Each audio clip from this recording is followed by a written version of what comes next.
Bee hummingbirds.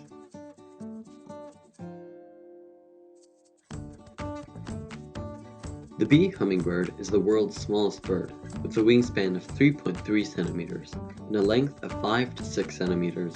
The male has a bright orange throat with elongated lateral plumes, bluish upperparts, and mostly grayish-white underparts.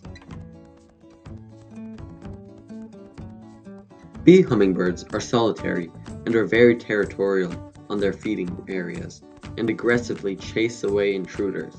Bee hummingbirds are diurnal. They are amazing flyers and are able to fly straight up, down, backwards, and even upside down.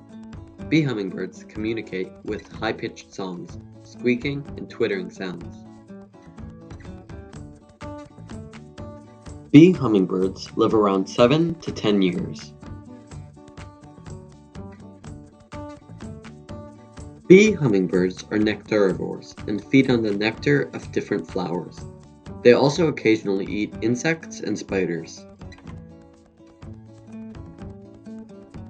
Bee hummingbirds are native to Cuba and the Bahamas. They live in rainforests, dry forests, and at forest edges with bushes and lianas. They can also be found in mountain valleys, swamplands, and gardens. Please leave a like and subscribe to see more of my videos.